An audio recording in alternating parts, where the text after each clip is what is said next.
स्वागत है दोस्तों इस नई वीडियो में। इस वीडियो में आज हम चर्चा करने वाले हैं एक अलग ही टॉपिक के बारे में। हालांकि ये सरकारी कर्मचारियों के बेनिफिट के लिए ही है। ये मध्य प्रदेश हाई कोर्ट ने एक डिसीजन दिया है। इसमें कहा गया है कि wrong fixation of pay scale by employer can not lead to recovery of salary और retiral benefits if no misrepresentation made by employ. Madhya Pradesh high court यानी मध्य प्रदेश हाई कोर्ट का ये कहना है कि अगर किसी भी तरह का अमाउंट किसी एम्प्लॉय के अकाउंट में क्रेडिट कर दिया गया है तो क्रेडिट कर दिए जाने के बाद उसकी रिकवरी नहीं की जा सकती अतिरिक्त अमाउंट की ब्याज के साथ, अगर उस कर्मचारी ने किसी भी प्रकार की गलत जानकारी नहीं दी है। तो चलिए बात करते कि आखिर क्या है और ये किस प्रकार की बातें हैं जो बातें नॉर्मली यहाँ की जाती है और क्या है ये जो निकल के आएगा। तो चलिए हम देखते हैं।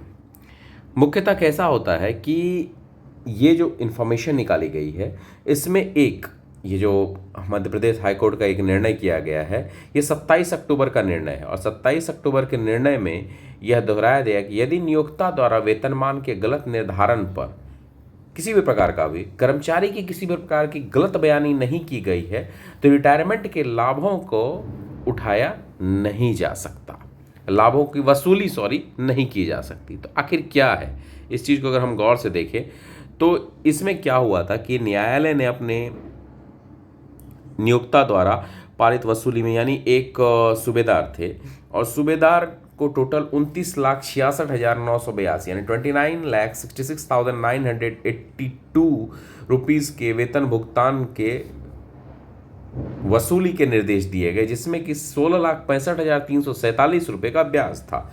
ये सूबेदार थे, इन्होंने फिर एक सेवानिवृत्त सूबेदार थे, इन्होंने एक रिट दायर किया और रिट दायर करने के बाद वहाँ के जो जज थे अरविंद धर्माधिकारी जी, उन्होंने मामले की पूरी डिटेल में दिया और इस डिटेल के बेंच का यह मानना है कि ठीक है, कर्मचारी के द्वारा दिए गया मूल राशि की वसूली ठीक है, इस हद तक किया जा सकता है, लेकिन उसके अलावा अतिरिक्त राशि जो ब्याज या अन्य अमाउंट को जो जोड़ा गया है उसका देखा जाए, अगर आप किसी भी तरीके से ये करना चाहते हैं कि उसकी भी वसूली की जाएगी तो वो रॉन्ग है। अब अगर इसको देखा जाए कि किस प्रकार से ये रॉन्ग है तो चलिए इसकी चर्चा करते हैं हम। नियम 4 कहता है, नियम 4 के तहत सिर्फ राज्यपाल को यह अधिकार है कि सेवानिवृत्त कर्मचारियों से वसूली किया जा सके। सिर्फ राज्यपाल के ही ऑर्डर से सेवानिवृत्त जो हो चुका है यानी रिटायर्ड जो हो चुका है कर्मचारी, अगर उसको किसी भी प्रकार की अतिरिक्त राशि पे की गई है तो उसकी वसूली की जाती है। वह भी उसमें भी एक क्लॉज दिया गया है। वह क्लॉज क्या है कि रिटायरमेंट की जो डेट है उस डेट से 4 साल के अंदर ही इस नियम का पालन किया जा सकता है। अब चूंकि इसमें याचिकाकर्ता ने किसी भी प्रकार की, याचिकाकर्ता सूबेदार जो था 2016 में रिटायर्ड हो गया था, तो उसने वैसे भी किसी भी प्रकार की, हालांकि 2019 की ये मामले आए तो उसमें चले 3 साल 4 साल का मामला ठीक है, लेकिन याचिकाकर्ता ने किसी भी प्रकार की गलत जानकारी नहीं दी थी। तो गलत जानकारी जब नहीं दी थी तो उस स्थिति में उनसे किसी भी प्रकार का वसूल किया जाना, किसी भी तरह का अमाउंट वसूल किया जाना वो गलत था। हाँ, अगर आपने चीज़ों को गलत तरीके से रिप्रेजेंट किया है, आपने गलत फाइलिंग की है, आपने गलत डिटेल फुलफिल किया, उस स्थिति में भी आप कर्मचारी से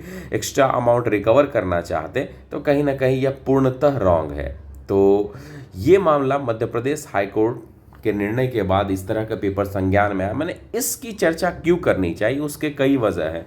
कई बार देखिए, अगले वीडियो में भी इस तरह की बातें बताऊँगा। कई बार ऐसे होते हैं कि हमें ये लगता है कि ये निर्णय के तहत तो हम गिल्टी साबित हो रहे हैं, गिल्टी है, इसलिए इसकी अपील हम कोर्ट में ना करें या इसके लिए हम कोर्ट में ना जाए। और हमारे आसपास के जितने भी ज्ञानी और बुजुर्ग लोग या समझदार अनुभवी रहते यही समझाते हैं कि हम ही गलत हैं, हमें चुपचाप आंख बंद करके झेल लेना चाहिए। लेकिन आप एक चीज़ को हमेशा ख्याल में रखिए कि कानून कई बार ऐसे निर्णय देता है जो निर्णय हमारे आपके सोच से परे होता है, लेकिन कर्मचारियों के हित और कई लोगों के हित के लिए रास्ता तैयार करता है। तो उस स्थिति में अगर आपको ये लग रहा है कि यह निर्णय आपके विरुद्ध जा रहा है या सही नहीं है तो आप कानून में जा सकते हैं। परेशानियां आएगी, दिक्कतें आएगी, लेकिन कानून या न्यायालय यह इस बात पे सोचती है कि कहाँ गलत है या नहीं, और उस हिसाब से वो निर्णय करती है। वो जरूरी नहीं है नियोक्ता के हक में करेगी या कर्मचारी के हक में, लेकिन जो सही निर्णय होगा करेगी। इसलिए आपको अगर कई बार यह भी लगे कि हम गलत हो रहे हैं, हम सही नहीं है, या हम गलत है इसलिए हमें ये झेलना ही है, उस स्थिति में भी आप न्यायालय की शरण में जा सकते हैं। इसलिए मात्र मैंने इस डिसीजन का जिक्र किया है। वीडियो अच्छा लगा हो तो लाइक शेयर सब्सक्राइब भी करिए। धन्यवाद दोस्तों।